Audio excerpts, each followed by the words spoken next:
आज कुछ बात करेंगे भारत की। ये एक ऐसा देश है जो कम से कम 35,000 सालों की एक सिविलाइजेशन है, कम से कम। और still it is continuing, it's a civilisational continuity. दुनिया में ऐसा कोई देश बहुत रेयरली होगा जो इतने पुराने सिविलाइजेशन को अभी भी कंटिन्यू करता है। बहुत सारे चेंजेस होने के बावजूद भी still we are part of that same ancient civilization. हमारे वेद, उपनिषद, योग, मेडिटेशन, पिलग्रिमेज, सोशल इंस्टीट्यूशंस आज भी म्यूजियम के पार्ट नहीं है। ये लिविंग ट्रेडिशन के रूप में आज भी हम जीते हैं। दुनिया के बहुत सारे देशों में जो एंशिएंट सिविलाइजेशन थे अब वो लोप हो चुके हैं। देश है, देश के लोगों का रिलीजन बदल चुका है, कल्चर बदल चुका है, ट्रेडिशन बदल चुका है, खान पान बदल चुका है, लैंग्वेज बदल चुकी है। मोस्ट ऑफ चीजें अब म्यूजियम में है, टूरिस्ट प्लेस में है। पर भारत में आज भी आपको 10,000, 20,000, 30,000 साल पहले जो वेद मंत्र पढ़े जाते थे वो आज भी घर घर में, गांव गांव में पढ़े जाते हैं, लोग मिल जाएंगे। आज भी उस भाषा को, संस्कृत को बोलने वाले लाखों में मिल जाएंगे। आज भी उस यज्ञ परंपरा को लोग पालते हुए, कहीं कम है कहीं ज्यादा है, मिल जाएंगे। आज भी उस उपनिषद के विचार को आगे बढ़ाने वाले लोग मिल जाएंगे। तो हम एक सिविलाइजेशनल कंटिन्यूटी वाले देश हैं। ये इस दुनिया का अपने आप में एक यूनिकनेस है इस देश की। ऐसा नहीं है कि और देश नहीं है जहां ट्रेडिशन बहुत पुराना है। हमारे पड़ोस में चाइना है, ग्रीक, यूनान, मिस्र, जिनकी ट्रेडिशन खत्म हो चुका है, सिर्फ टूरिस्ट प्लेस के रूप में बचा है। चाइना में अभी भी ट्रेडिशन है पर वो इतना ओल्ड नहीं जितना भारत की इतिहास है। भारत की जो और एक यूनिकनेस है वो है हमारी यूनिटी इन डाइवर्सिटी। इतनी डाइवर्सिटीज से भारत भरा हुआ है और उसके बावजूद भी ये अपने आप में ये देश एक खूबसूरत सा देश है। थाउजेंड्स ऑफ एथनिक ग्रुप्स हैं। आप नॉर्थ ईस्ट से शुरू करेंगे वेस्ट तक, नॉर्थ में कश्मीर से लेकर के केरला तक कितनी अलग अलग टाइप की एथनिसिटीज हैं, ट्राइब्स हैं, अलग अलग शकल सूरत वाले लोग हैं, कलर में भी डिफरेंस हैं, फिजिकल अपीयरेंस में भी बहुत सारे डिफरेंसेस है। उसके बावजूद भी we are part of the same nation. हमारी लैंग्वेज जो लिंग्विस्टिक डेप्थ है, दुनिया की सबसे द ओल्डेस्ट लैंग्वेज संस्कृत, वो भारत में आज भी यूज होती है। लाखों लोग बोलते हैं, करोड़ों लोग उसको अलग अलग डायरेक्टली इनडायरेक्टली प्रैक्टिस में लेते हैं। संस्कृत जो इंडो यूरोपियन लैंग्वेज की मदर लैंग्वेज के रूप में जानी जाती है, इंडो यूरोपियन लैंग्वेज जिसमें मोस्ट ऑफ यूरोपियन लैंग्वेजेस आते हैं और इंडियन लैंग्वेजेस आते हैं। 122 मेजर लैंग्वेजेस भारत में बोली जाती हैं। 22 लैंग्वेजेस ऐसे हैं जो ऑफिशियली भारत में रिकॉग्नाइज्ड हैं ऑफिशियल लैंग्वेज के रूप में। एक एक लैंग्वेज को बोलने वाले इतने लोग हैं कि पूरे यूरोप की जो पॉपुलेशन है, हमारे यहाँ एक एक लैंग्वेज को बोलने वाले उससे ज्यादा पॉपुलेशन है। दुनिया के बहुत सारे देश हैं जिनका जो पॉपुलेशन है उससे ज्यादा हमारे यहाँ बहुत सारे भाषाएं हैं जो बोली जाती हैं। कोई किसी भाषा को 5 करोड़, 10 करोड़, 20 करोड़, 15 करोड़, 18 करोड़, 30 करोड़ 40 करोड़ लोग बोलते हैं। और ऐसी 22 भाषाएं जो भारत की कॉन्स्टिट्यूशन में ऑफिशियल लैंग्वेज के रूप में रजिस्टर्ड है। और उसके अलावा 2001 में की जो सेंसस है उसके हिसाब से 1599 और भी भाषाएं हैं, डायलेक्ट्स हैं जो ऑफिशियल लैंग्वेज तो नहीं है पर बोली जाती हैं। सपोज आप यूपी की बात लें, हम हिंदी समझते हैं पर अपने यूपी के अंदर ही कितने ब्रज भाषा हैं, अवधी भाषा हैं, भोजपुरी हैं, खड़ी बोली हैं। आप किसी भी राज्य की एक भाषा पकड़ लीजिए, उसके अंदर कितने सारे डायलेक्ट्स और भाषाएं हैं। बिहार में मगधी, मगही है, मैथिली है, भोजपुरी है। तो हर राज्य की अपने कितने सारे डायलेक्ट्स हैं, 1600 से ज्यादा भाषाएं हैं। आप अगर भारत में एक राज्य से दूसरे राज्य चले जाएं, ऐसा लगता है कि आप किसी कॉन्टिनेंट में आ गए, क्योंकि हमारे स्क्रिप्ट भी अलग है। आप यूरोप में घूमें, आप ब्रिटेन जाएं, फ्रांस जाएं, स्वीडन जाएं, नॉर्वे जाएं, लैंग्वेज अलग अलग हैं पर कम से कम उनकी स्क्रिप्ट तो रोमन है। हमारे यहाँ ये भी नहीं है। आप सेंट्रल इंडिया से थोड़ा नीचे जाएंगे तो आंध्रा में तेलुगु, स्क्रिप्ट भी तेलुगु है। कर्नाटक में लैंग्वेज कन्नड़ है, स्क्रिप्ट भी कन्नड़ है। बंगाल में बंगाली, स्क्रिप्ट बंगाली है। उड़ीसा में उड़िया, स्क्रिप्ट भी उड़िया है। गुजरात में गुजराती, स्क्रिप्ट गुजराती है। तो हमारे यहाँ स्क्रिप्ट भी अलग है, लैंग्वेज भी अलग है। तो इतनी सारे वेरिएशन के बावजूद तब भी ये देश एक होता है, वो फीलिंग एक होती है। हमारे यहाँ यूनिटी इन डाइवर्सिटी की और एक इंटरेस्टिंग चीज हम देखते हैं। दुनिया का भारत जो है वो रिलीजियस एपिसेंटर है। अकेले भारत में ही चार आज के मॉडर्न एज के बड़े बड़े जो रिलीजियन है, जिसको मिलियंस में फॉलो करने वाले लोग हैं, वो भारत में ही पैदा हुआ है।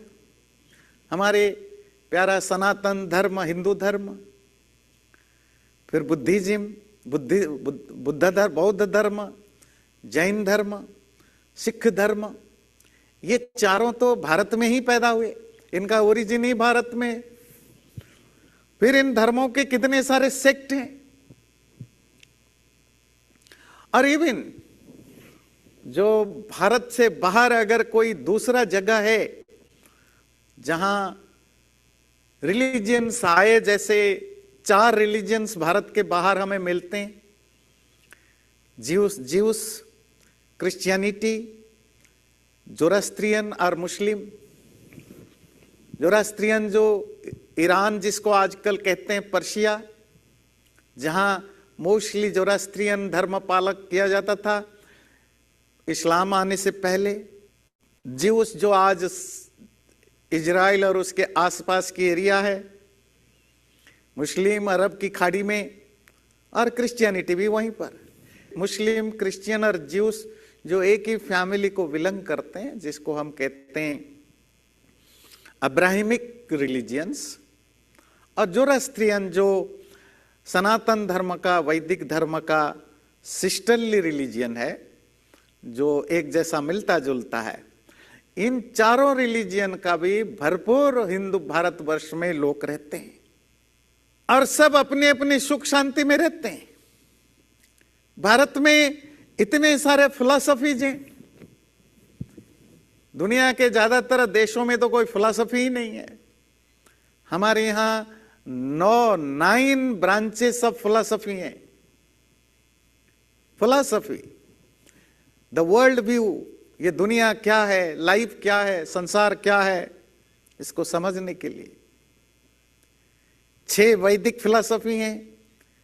न्याय, वैशेषिक, सांख्य, योग, मीमांसा, वेदांत।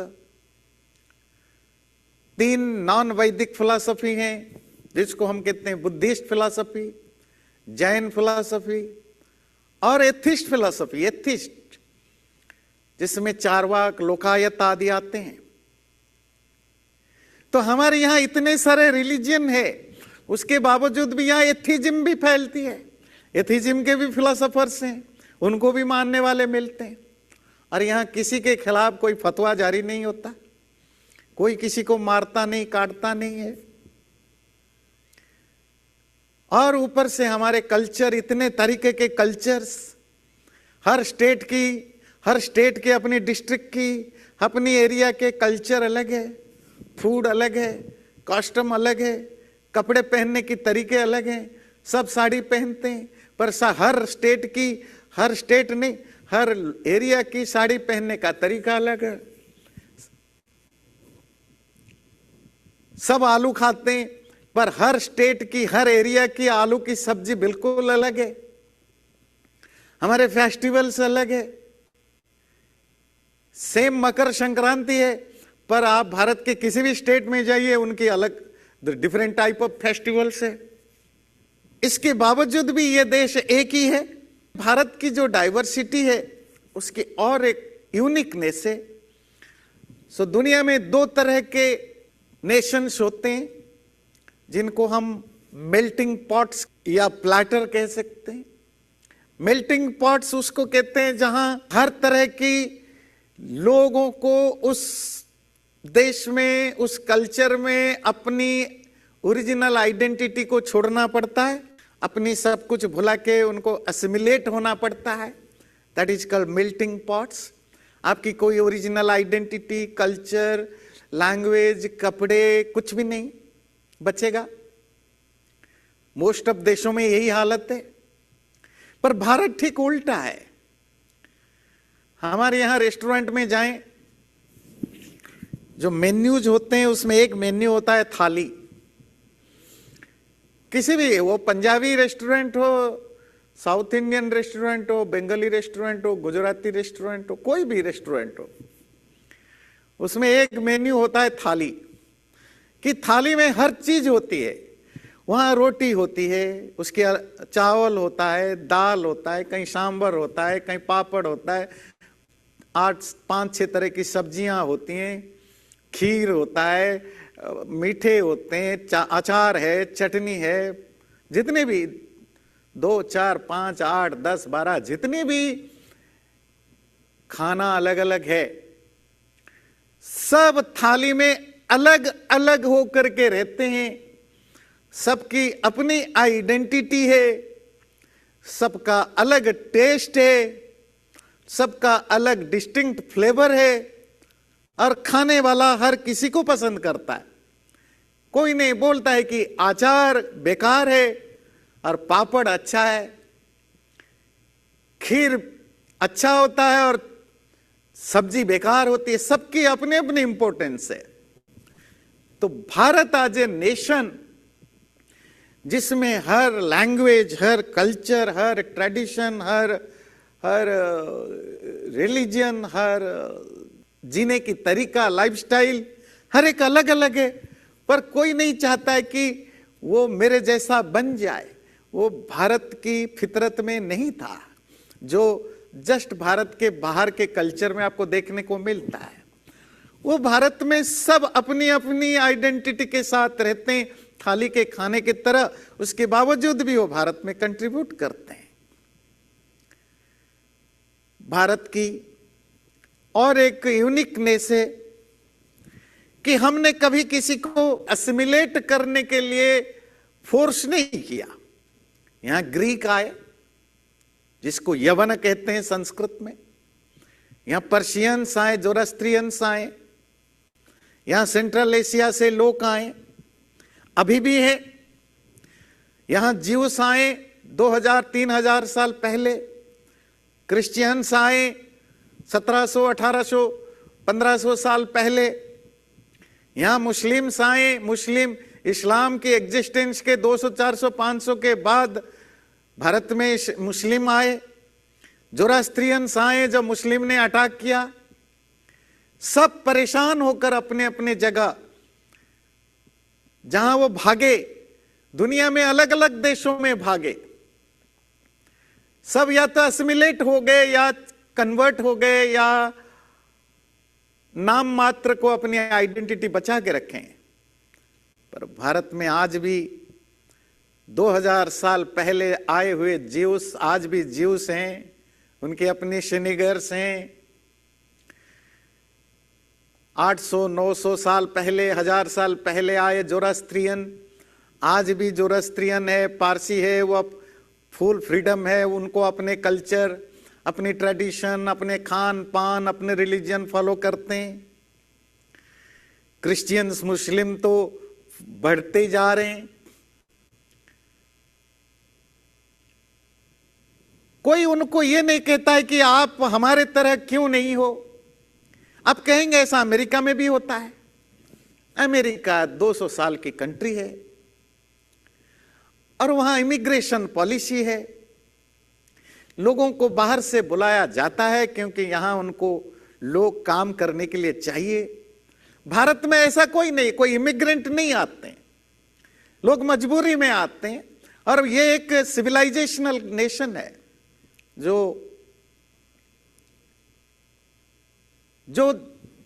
हजार हजार सालों से चलता जा रहा है। और स्टिल हम उस एंशिएंट ट्रेडिशनल सिविलाइजेशन को फॉलो करते हुए भी हम सबको अपने अंदर समा लेते हैं और उनकी डिस्टिंक्ट आइडेंटिटी के साथ हमें कभी इश्यू नहीं होता। भारत की और एक यूनिकनेस है रीसाइलेंस। हमारे ऊपर बहुत सारे इन्वेजन्स हुए, हमें कॉलोनाइज किया गया, हमारे अंदर कॉन्स्टेंटली डिस्ट्रप्शन होता रहा।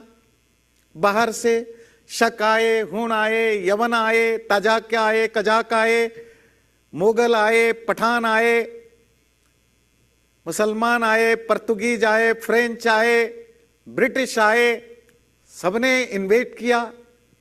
कुछों ने कॉलोनाइज किया, कुछ ने डिस्टर्ब, तोड़फोड़ किया, बर्बाद किया। पर अभी भी हम बचे हुए हैं। दुनिया में कुछ नहीं बचा, ना मेसोपोटामिया बचा, ना ईरान जैसा one of the old civilization बचा। सब चेंज हो गए। और भारत से ज्यादा किसी पर इतना इन्वेजन या अटैक नहीं हुआ। हम तो हजारों सालों से गुलाम भी रहे, कॉलोनाइज्ड रहे, अलग अलग लोगों के। 200-250 साल तो अंग्रेजों ने गुलाम किया। सैकड़ों की संख्या में क्रिश्चियन पास्टर और प्रीस्ट को भारत में एम्प्लॉय किया कन्वर्ट करने के लिए, सरकारी रूल्स बनाए। मुगल आए, मारे, काटे, पीटे, धमकाया। इवन आज भी इंडिपेंडेंस के बाद भी दोनों रिलीजियन अपने बिलियंस ऑफ डॉलर खर्च कर रहे हैं भारत में। हर तरह के बाय हुक बाय क्रुक कोशिश कर रहे हैं भारत की पॉपुलेशन को, आइडेंटिटी को चेंज किया जाए। ऐसा नहीं कि वो सक्सेसफुल नहीं हुए। हमसे अफगानिस्तान छूटा, पाकिस्तान छूटा, म्यांमार छूटा, बांग्लादेश छूटा, बहुत कुछ छूटा। पर तब भी हम आज भी उस सिविलाइजेशनल जो सोल है उसको पकड़ के रखे हैं। 30-35 साल, 1000 साल की जो ट्रेडिशन है, आज भी कहीं ना कहीं हम उसको फॉलो करते जाते हैं। इस बीच में बहुत चेंजेस आए, अपने इंटरनल इवोल्यूशंस हुए, एक्सटर्नल प्रेशर रहे। ये है भारत की द स्टोरी ऑफ रिसाइलेंस, कि हम अपने आप को जो एक्सटर्नल शॉक्स हैं, जो इंटरनल फ्रैक्चर्स हैं, उनको हमने हैंडल किया। भारत की और एक यूनिकनेस है, ये दुनिया का सबसे बड़ा डेमोक्रेसी है। हम आजाद तो हुए 1947 में, और हम देखते हैं दुनिया के जितने भी कॉलोनीज थे, जब वहां इंडिपेंडेंस आया, मैक्सिमम ऑटोक्रेसी में, थियोक्रेसी में चले गए या मिलिट्री शासन में। कोई रेयरली है जहां प्रॉपर डेमोक्रेसी फंक्शन करता है। पर हम 1947 अगस्त 15 को ऑफिशियली इंडिपेंडेंट हुए और उसके नेक्स्ट डे से आज तक हम बड़े स्मूथली डेमोक्रेट हैं। इसीलिए नहीं कि हमें किसी ने डेमोक्रेसी सिखाई, इसीलिए कि हमारे अंदर वो खून में डेमोक्रेसी की वो डीएनए भरा है। वो कैसे हम बात करेंगे। आपको पता होगा जब भारत में इलेक्शंस होते हैं तो millions of polling officers travel करते हैं।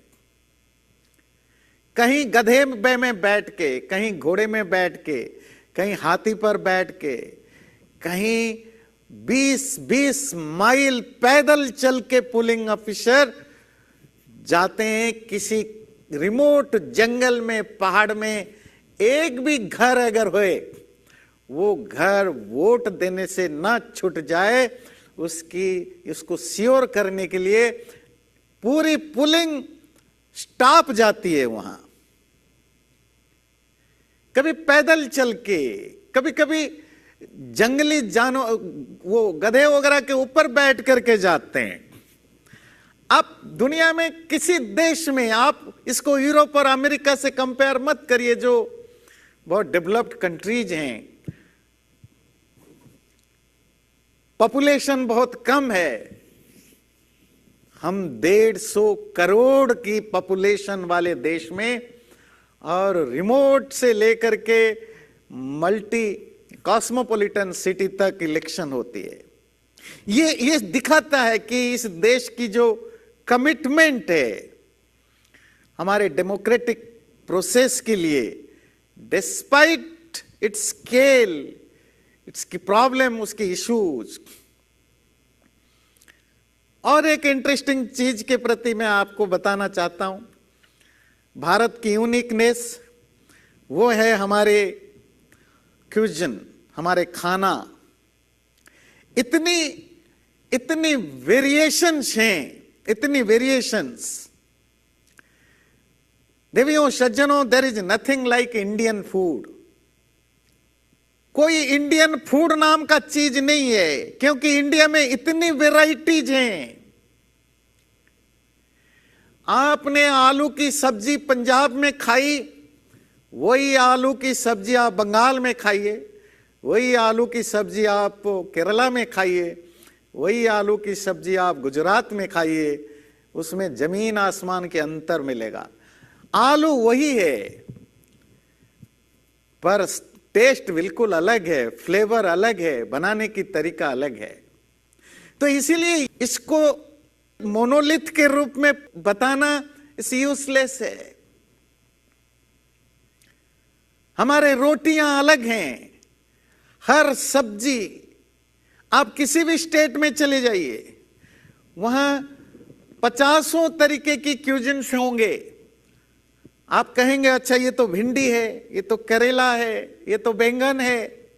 अच्छा, पूरे भारत में भिंडी, करेला, बैंगन खाते हैं, पर कभी ट्रैवल करिए, कभी आसाम में जाके बैंगन खाइए, और कभी तमिलनाडु में खाइए, कभी आंध्रा में खाइए, कभी महाराष्ट्र में खाइए, कभी जम्मू में खाइए, कभी हिमाचल में खाइए, कभी बिहार के किसी गांव में खाइए, उत्तराखंड में खाइए, सिक्किम में खाइए। आपको हर बैंगन की सब्जी अलग लगेगी। तो इमेंस डाइवर्सिटी हमारे फूड में है। क्यों? वो जो नुआंसेस ऑफ यूजिंग स्पाइसेस, वही स्पाइसेस तो वही हैं, वही जीरा, वही धनिया, वही लौंग, पर हर स्टेट की, हर लोकल एरिया की उसकी कुछ स्पेसिफिक नुआंसेस से, उसकी जो कॉम्बिनेशन में फर्क है और जो सोफिस्टिकेटेड कुकिंग टेक्निक्स है वो डिफरेंट कर देता है। पर एक चीज जो कॉमन है, आप हिमालय से लेकर के इंडियन ओशियन तक और इधर अरब की खाड़ी से बंगाल की खाड़ी तक, जो पूरे भारत में जो एक चीज हमारे खानों में कॉमन है वो है हमारे सिविलाइजेशनल फ्लेवर, जिसको हम कहते हैं षड रस। हमारे खाने में षड रस, 6 टाइप्स ऑफ टेस्ट जरूर होते हैं। वो स्वीट होगा, कुछ सल्टीज होंगे, कुछ बीटर होगा, कुछ सावर होगा, कुछ अस्ट्रिंजेंट होगा, कुछ स्पाइसी होगा। उसको कहते हैं मधुर, अम्ल, कषाय आदि आदि। हमारे खाने में ये 6 रस रत होते ही होते हैं कॉमन थाली में। जो दुनिया में आपको इस तरह के 6 टेस्ट वाली थाली रेयरली मिलेगी। अब हम कुछ बात करते हैं भारत की क्या कंट्रीब्यूशन है दुनिया को, वो भी थोड़ी सी चर्चा करते हैं आज इस भारत की जो फेस्टिवल है। और सच कहिए कि भारत का दुनिया को जो कंट्रीब्यूशन है, जो भारत को यूनिक बनाया है, वो मॉडर्न भारत में से ज्यादा हमारे एंसेस्टर्स ने दुनिया को ज्यादा कुछ दिया है। हमसे ज्यादा हमारे एंसेस्टर्स ने दुनिया को बहुत कुछ दिया है। Ancient Bharat was a powerhouse of abstract thought and practical science। हमारे यहाँ साइंस और टेक्नोलॉजी की एक बड़ा स्ट्रांग ट्रेडिशन रहा एंशिएंट भारत में। मैं एंशिएंट भारत की बात कर रहा हूं। पर सेंचुरीज भारतीय लोगों ने अलग अलग इंटेलेक्चुअल लाइफ को, वो मैथमेटिक्स में हो, एस्ट्रोनॉमी में हो, आर्किटेक्चर हो, लिटरेचर हो, म्यूजिक हो, डांस हो, ड्रामा हो, आर्ट हो, स्कल्पचर हो, हर फील्ड में उस समय की एक्सीलेंट दिया है, जो दुनिया को आगे जो साइंस और टेक्नोलॉजी की डेवलपमेंट हुआ उसके फाउंडेशन बनने में हेल्प किया। उनमें कुछ है जो ग्राउंड ब्रेकिंग कंट्रीब्यूशन है, जिसको एक्नॉलेज किया गया दुनिया ने। कुछ हमारे कंट्रीब्यूशन को डाइजेस्ट करके यूरोपियन लोगों ने अपने नाम पर पब्लिश किया। कुछ अभी भी अननोन है, जो दुनिया को पता नहीं, क्योंकि हमारे एंसेस्टर्स की जो नेक्स्ट जनरेशन आए, हम और आप जनरेशन, और हमारे पेरेंट्स और ग्रैंड पेरेंट्स टाइप के जनरेशन, जो एक्सट्रीमली इंफीरियरिटी कॉम्प्लेक्स से जूझ रहे थे या जूझते हैं, जिनको अपनी चीजों को पढ़ना, रिसर्च करना, मानना अपने आप को इंफीरियर जैसा लगता है। उनको हर वो चीज जो गोरे बोले, करें, माने, उनको ग्रेट लगता है, जिसके कारण हमारा अपना जो इंडिजिनियस साइंस है, मेडिकल फील्ड में, एस्ट्रोनॉमी में, मैथमेटिक्स में, अलग अलग फील्ड में बहुत सारी चीजें आज भी अननोन रह गया, क्योंकि हमारे लोग ना पढ़ने, रिसर्च करने वाले रहे। थोड़ी बहुत उस पर हम चर्चा करेंगे। मैथमेटिक्स की बात लेते हैं, शुरुआत यहीं से करते हैं।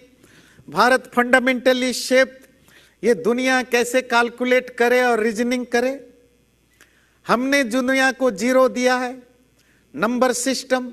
दुनिया का सबसे ओल्डेस्ट लिटरेचर वेद है। आपको वेद में 0 से लेकर के मिलियन, ट्रिलियन तक आपको नंबर्स मिलते हैं, उनके मल्टीप्लिकेशन मिलते हैं, उनके प्लस माइनस मिलते हैं। दुनिया को भारत ने डेसिमल प्लेस वैल्यू सिस्टम दिया। हमने दुनिया में algebra, quadratic equation, geometry, trigonometry concept दिए। और आपको यकीन ना हो तो मैं कुछ आपको प्रूफ देता हूं। ये कुछ हमारे मैथमेटिशियन के नाम है, और ये आप भी देख सकते हैं, गूगल में आप टाइप करेंगे इंडियन मैथमेटिशियंस। ये मैंने जस्ट विकिपीडिया से कॉपी पेस्ट किया है आपके लिए। एंशिएंट इंडिया बिफोर 320 सी, शौल्व सूत्र ये सब बीसी की है। बौधायन सूत्र 900 बीसी, याज्ञवल्क्य 700 बीसी, मानव 750 बीसी, आपस्तंभ धर्म सूत्र 600 बीसी, पाणिनि, कात्यायन, अक्षपाद, गौतम, भारत, पिंगल, भद्रबाहु, उमास्वाति, यवनेश्वर, वशिष्ठ सिद्धांत, उसके बाद आता है क्लासिकल पीरियड ऑफ मैथमेटिक्स, जो 320 सी टू 520 सी।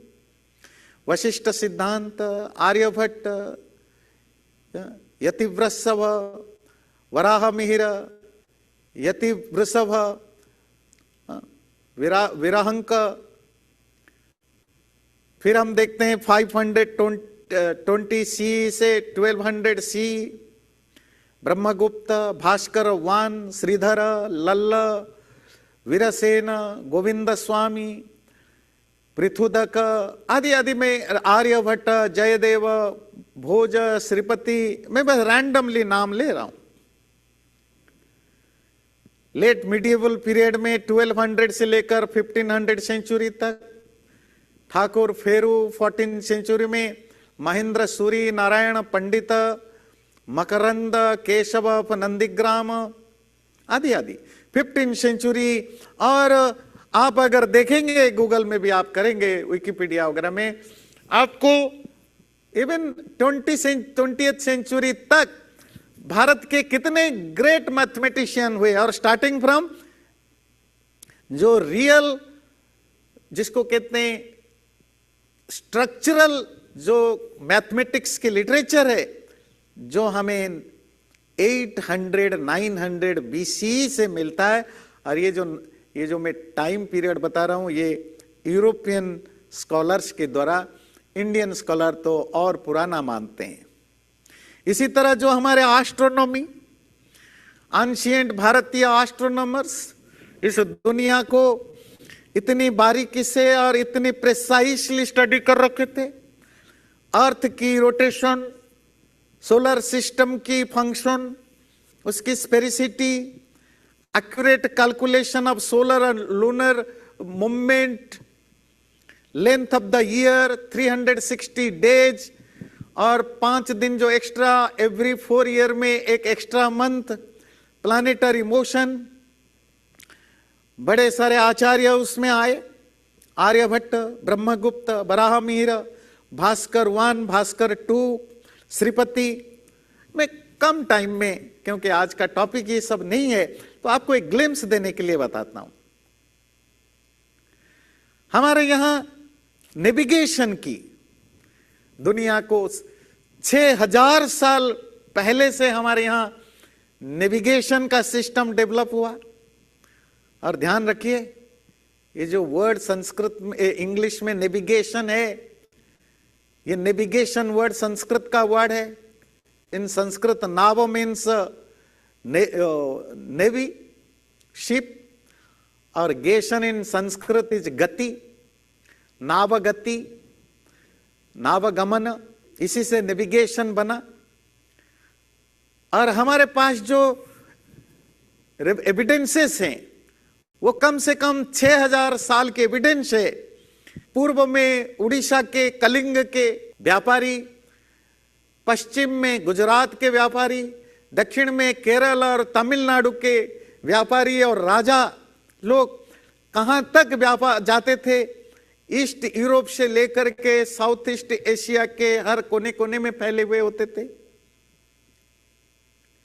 हेल्थ, मेडिसिन और सर्जरी फील्ड में, जिसको हम एंशिएंट इंडियन मेडिकल सिस्टम कहते हैं, भारत ने दुनिया को सबसे ओल्डेस्ट होलिस्टिक मेडिकल सिस्टम दिया। होलिस्टिक मेडिकल सिस्टम मतलब जिसमें preventive health care and lifestyle medicine. अगर दुनिया का कोई medical system preventive health care देता है या शुरू किया, वो आयुर्वेद से हुआ, कि बीमारी को ठीक करने से ज्यादा इंपॉर्टेंस दिया जाए कि बीमारी हो ही नहीं। इसके लिए लाइफस्टाइल कैसी हो, सीजन के हिसाब से, मंथ के हिसाब से, आपके कपड़े कैसे होनी चाहिए सीजन के हिसाब से, खान पान कैसा होना चाहिए, लाइफस्टाइल कैसे होना चाहिए, कि जिससे कि आपको बीमारियां ना हो, अगर हो तो मिनिमम हो। हमने डिटेल्ड एनाटॉमी आपको बीसीज में मिलता है, मीन्स 3000 3500 साल पुराना हमारे पास रिकॉर्ड मिलते हैं, लिटरेचर मिलते हैं, जहां एनाटॉमी की डिटेल्स मिलता है। सर्जरी प्लास्टिक सर्जरी और कैटरेक्ट सर्जरी की डिटेल डिस्क्रिप्शन हमें सुश्रुत संहिता में मिलता है, जो कम से कम 600 BCE में लिखा गया, one of the oldest surgical text book. Nose reconstruction की जो रिनोप्लास्टी कहते हैं, अभी भी ब्रिटिश रिकॉर्ड में आपको लंदन में मिलेगा कि ब्रिटिश जो आर्मी ऑफिसर्स हैं, उन्होंने महाराष्ट्र में पुणे के आसपास एक जगह किसी लड़ाई में किसी ब्रिटिश मेजर लेवल के ऑफिसर की नाक कट गया था और उसको पता चला, तो वो वैद्य के पास जाकर के अपने नाक को जोड़ा और वो उसी सुश्रुत की सर्जरी के बेस पर। हमारे यहाँ 2 तरह के आयुर्वेद में ब्रांचेस मिलते हैं जो कि 3000 3500 साल पुराना। एक को हम कहते हैं जिसको कहते हैं औषध पक्ष चरक संहिता, और सुश्रुत संहिता जो सर्जरी पर, स्पेशली सर्जरी पर है। दुनिया को हमने हर्बल फार्माकोलॉजी दिया। ये जो मेडिसिन हम खाते हैं वो सब केमिकल्स होते हैं, उनके अपने साइड इफेक्ट्स होते हैं। जितनी बीमारी ठीक करता है उसे 50 तरीके के और साइड इफेक्ट डेवलप होते हैं। दुनिया को जो हर्बल मेडिसिन की जो कंसेप्ट है और बिल्कुल साइंटिफिक वे में डेवलप करके वो आयुर्वेद ने दिया। और एक बड़ा इंटरेस्टिंग चीज जो दुनिया को भारत ने ही दिया है वो है कि हेल्थ जो है वो माइंड, हेल्थ के लिए we need to study mind, body और इंटेलेक्ट। आज देखिए, आज साइकोलॉजिकल स्टडीज कितने होते हैं, काउंसिलर्स, साइकोलॉजिस्ट, साइकियाथेरापिस्ट होते हैं। और आयुर्वेद की पूरा का पूरा लेसन है माइंड की स्टडी करने पर। और माइंड की बात आई, योगा को कैसे भूल जाएं। Holistic wellness, yoga primarily spiritual practice के लिए, पर जो योगा का हठयोग ब्रांच स्टार्ट हुआ वो आपकी लाइफ वेलनेस के लिए, मेंटल और फिजिकल हेल्थ के लिए। अगर आप हेल्दी रहना चाहते हैं तो भी हठयोग आपको कितना हेल्प करता है। और अगर आप बीमार पड़ भी गए हैं, इवन सीरियस बीमारी में, तो भी आजकल मॉडर्न डॉक्टर्स आपको प्रिस्क्राइब करते हैं। नाम अंग्रेजी में अलग अलग दे देते हैं, पर वो होते हैं सारे प्राणायाम, अलग अलग तरह के प्राणायाम और मेडिटेशन की चीजें। ये जो मार्शल आर्ट की कल्चर आजकल सारे दुनिया में फैला है, मार्शल आर्ट की, ताइक्वांडो, कुंफू, अलग अलग चीजें, ये कहां से शुरू होती है? यहां यूएसए में भी बहुत सारे मार्शल आर्ट्स की स्कूल्स हैं, जो चाइनीज और जो ईस्ट एशियन देश के लोग सिखाते हैं। चाइनीज, कोरियन, वियतनामी सिखाते हैं, और बहुत सारे गोरे लोग भी सीख के प्रैक्टिस करके टीचर हैं। आप किसी भी मार्शल आर्ट स्कूल में जाइए, वहाँ जो पहली ओरिएंटेशन होता है वो आपको बताएंगे ये इसकी ओरिजिन कहाँ से है। ये चाइना में शुरू हुआ, फिर वो बताएंगे चाइना में कहाँ से आया, वो बताएंगे ये भारत से, चाइना से आया। इंडियंस को नहीं पता, भारतीय वालों को नहीं पता, और पूरी दुनिया ये क्रेडिट देता है। इवन चाइनीज मास्टर्स भी ये क्रेडिट देते हैं भारत को। और उसकी हिस्ट्री है। कलरीपयट्टू नामक मार्शल आर्ट जो केरल में चलता था, जो 200 BC में जिसकी हमें मिलता है, और जो हठयोग से और धनुर्वेद और आयुर्वेद से इन्फ्लुएंस्ड होकर के एक डांस ड्रामा था, जिसको बोधिधर्म नामक एक सन्यासी मार्शल आर्ट के टीचर चाइना जाते हैं, जिनको वहाँ तामो कहा जाता है। आज भी चाइना के बहुत सारे जगह बोधि धर्म के मूर्तियां मिलेंगी, the founder of martial arts, जिनको वहाँ तामो कहा जाता है। 500 AD में वो जाते हैं और वहाँ वो चाइना और वहाँ से ईस्ट एशिया, फिर साउथ ईस्ट एशिया में मार्शल आर्ट पॉपुलर होता है। हम भारत में भूल गए, पर बहुत सारी चीजें जो हमारे यहाँ था हम भूल गए, दूसरे देशों में चला गया। दुनिया में one of the indoor game, popular game है चेस, जिसको संस्कृत में चतुरंग कहते हैं। द गेम ऑफ किंग्स, राजा लोग खेला करते थे। गुप्ता एम्पायर के समय ये डेवलप होता है अच्छी तरह।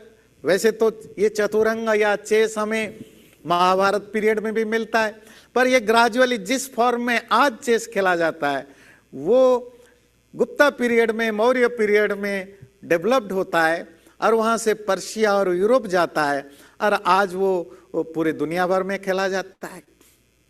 इसी तरह भारत की जो और एक यूनिक कंट्रीब्यूशन है दुनिया को, वो है हमारे वैदिक फिलॉसफी और जो स्पिरिचुअल थॉट है, जो आपको किसी भी अदर दूसरे रिलीजन में, दूसरे कल्चर में, सिविलाइजेशन में नहीं मिलेगा।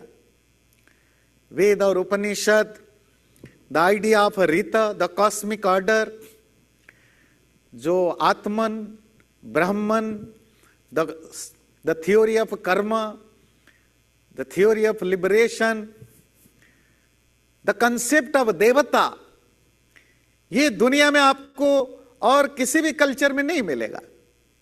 Yoga complete psycho spiritual system, जिसमें एथिकल है, फिजिकल है, मेंटल है और मेडिटेटिव है, ये सब कंबाइन करके जो एक complete holistic psycho spiritual system है, जिसको योग कहते हैं। आगे जाकर के हमारे कुछ वर्च्यूज जो दुनिया भर में पॉलिटिकल मूवमेंट के कॉज बने, उनमें एक है नॉन वायलेंस, जिसको मोहनदास करमचंद गांधी, जिसको महात्मा गांधी हम कहते हैं, जिन्होंने इसको एक पॉलिटिकल मूवमेंट के रूप में यूज किया और बाद में दुनिया के बड़े सारे देशों में इस मूवमेंट को यूज किया गया। जिस अमेरिका में हम बैठे हैं, यहां भी मार्टिन लूथर किंग ने भी उसी को अपनाया, साउथ अफ्रीका में मंडेला ने अपनाया, और ये तो दो हैं जो वर्ल्ड फेमस लोग हैं।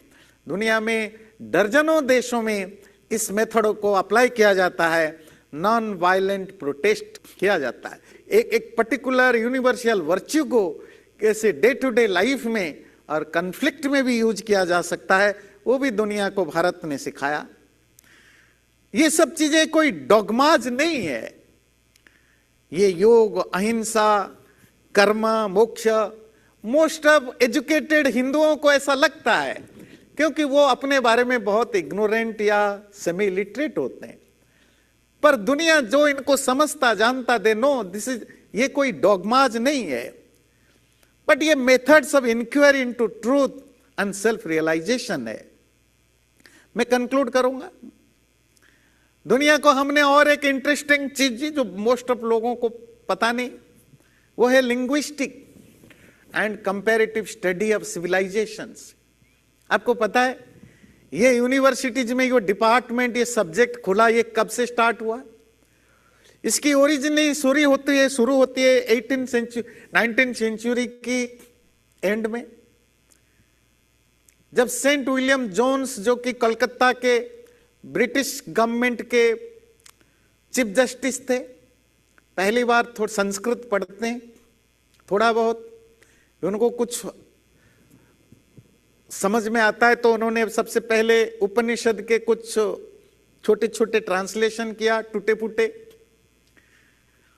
और कालिदास के कुछ स्टोरीज को, नाटक को ट्रांसलेट किया। पहली बार यूरोपियन ने उनको पढ़ा।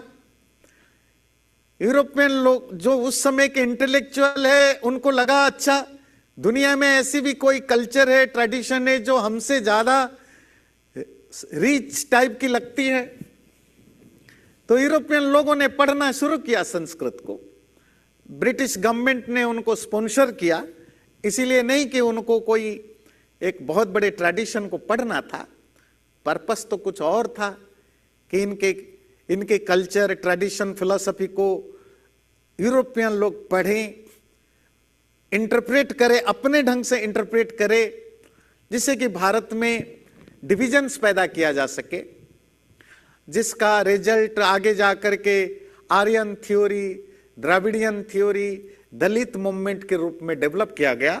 आज उसकी कॉन्सिक्वेंस हम भारत में देखते हैं। पर जब जब इन लोगों ने इसको पढ़ा और समझा, तब पता चला कि ये संस्कृत जो लैंग्वेज है भारत में, ये तो मोस्ट ऑफ यूरोपियन लैंग्वेज की थाउजेंड्स ऑफ वर्ड्स हैं, सेंटेंस स्ट्रक्चर है, ग्रामेटिकल स्ट्रक्चर है जो संस्कृत से कनेक्शन करते हैं। मोस्ट ऑफ जो ईस्टर्न यूरोपियन लैंग्वेजेस है, साइबेरियन लैंग्वेजेस हैं, रशियन है, इनकी पूरी की पूरी ग्रामर स्ट्रक्चर संस्कृत से मिलता जुलता है। और जो वेस्टर्न यूरोपियन लैंग्वेज है, उनमें जो मोस्टली जो टेक्निकल वर्ड्स हैं सब संस्कृत से मिलता है। वहां से स्टार्ट हुआ the concept of comparative study of language, literature, culture and civility, कि इसके अंदर कितनी सिमिलैरिटीज है। और जब स्टडी बढ़ी तो उन्होंने एक आइडेंटिफाई किया कि there was a family, language family that was called Indo-European language family, जिसका एक ब्रांच इंडिया में, एक ब्रांच ईरान आदि में और एक ब्रांच यूरोप में। वहां से स्टार्ट हुई लिंग्विस्टिक्स और कंपैरेटिव स्टडी ऑफ लैंग्वेजेस। और पूरे दुनिया में हिस्ट्री, एंथ्रोपोलॉजी, सोशियोलॉजी के लिए ये लिंग्विस्टिक स्टडी जरूरी होती है। और ये ओरिजिन होता है संस्कृत, जब यूरोपियन लोग संस्कृत पढ़ते हैं। इसी तरह भारत की जो आर्ट है, आर्किटेक्चर है, कल्चर है, जो हमारे टेम्पल आर्किटेक्चर है, द्रविडियन स्टाइल और नागर स्टाइल, हमारे जो classical music and dance system है, वो हिंदुस्तानी, कर्नाटकी, ओडिसी,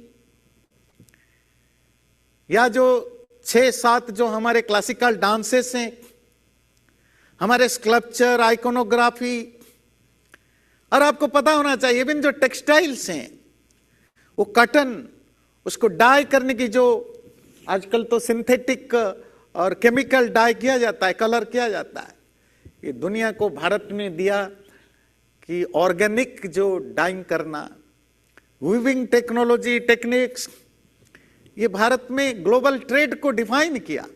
और सैकड़ों नहीं, फॉर मिलेनियम्स भारत ने दुनिया के कपड़ों के इंडस्ट्री पर कब्जा किया था। कब्जा इन द सेंस मार्केट पर इंडियन लोगों की थी, क्योंकि यहां हम कपड़े बनाना और रंग करना जानते थे। हमारे यूनिवर्सिटीज, तक्षशिला जो आज मॉडर्न डे पाकिस्तान में है, 6th सेंचुरी BC में यूनिवर्सिटी, जहां 10,000 से ज्यादा बच्चे, स्टूडेंट्स दुनिया भर के आकर के पढ़ते थे। और it was famous for medicine, politics and law, जिसको आजकल तक्षशिला कहते हैं। नालंदा यूनिवर्सिटी जो आजकल बिहार में पड़ता है, 5th सेंचुरी CE में, जिसकी मैसिव लाइब्रेरी, आपने स्टोरी पढ़ी होगी, जिसको जलने में 6 महीने लगा, बख्तियार ने जब जलाया, जो बुद्धिस्ट स्टडी का सेंटर था। विक्रमशिला जो अगेन बिहार और बंगाल के बॉर्डर में पड़ता है, 8th सेंचुरी में, जो मेजर ये भी बुद्धिस्ट स्टडी का सेंटर था। वल्लभी यूनिवर्सिटी जो गुजरात में 600 AD में स्टार्ट हुआ, it was a major centre of arts and science. And there are other many important centres, Pushpagiri, Udantapuri, Somapura, Jagaddala, Varanasi, ऐसे हंड्रेड्स ऑफ हमारे यहां बॉस्टन्स हुआ करते थे।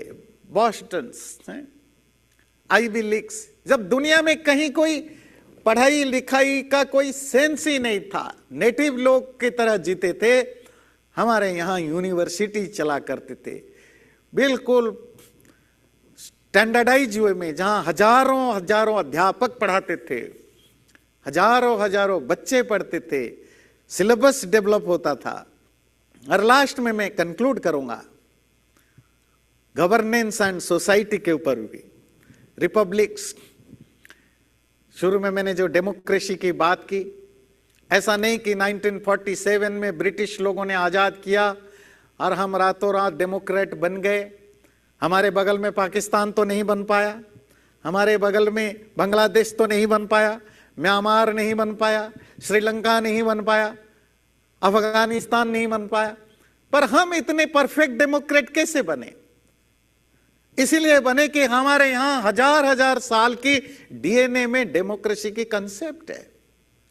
आप वेदों के कितने सारे सूक्त आपको मिलेगा जहां गणराज्य की कंसेप्ट है, गणराज्य जहां मिलजुल के शासन करना, रूल करने की।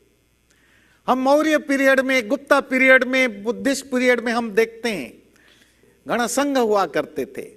गणसंघ मीन्स जहां रिपब्लिक्स होते थे, बहुत सारे लोग मिलके एक लीडर चूज करते थे जो देश को चलाता था। इसी तरह हमारे यहां लीगल और एथिक टेक्स्ट बीसी से, मतलब pre Christ 500 BC, 700 BC, 1000 BC से बना। और उसकी जो सबसे फेमस लिटरेचर आज पूरे दुनिया में पॉपुलर है वो चाणक्य का अर्थशास्त्र, जो 200 सी में होता है, पर that the most popular literature. तो इस तरह भारत इज यूनिक, ज्योग्राफी से लेकर खान पान, कपड़े, कंट्रीब्यूशन से लेकर। पर एक इंटरेस्टिंग चीज है, इस 35,000 साल या 30,000, 10,000 साल की जो भी टाइम पीरियड हो, भारत ने कभी किसी को इन्वेड नहीं किया, किसी को अपने अंदर कब्जा करने के हमारे यहां कोई ट्रेडिशन नहीं रहा। हम हमेशा इंक्लूसिव रहे। और इसी तरह इस ग्रेट भारत भूमि के हम कहीं ना कहीं बाहर रहकर भी हम उस देश के पैदा हुए हैं, देश से कनेक्टेड हैं। It's a sense of pride for us and we need to be proud for that Bharat. आप सबने इस ध्यान से सुना, बहुत बहुत धन्यवाद।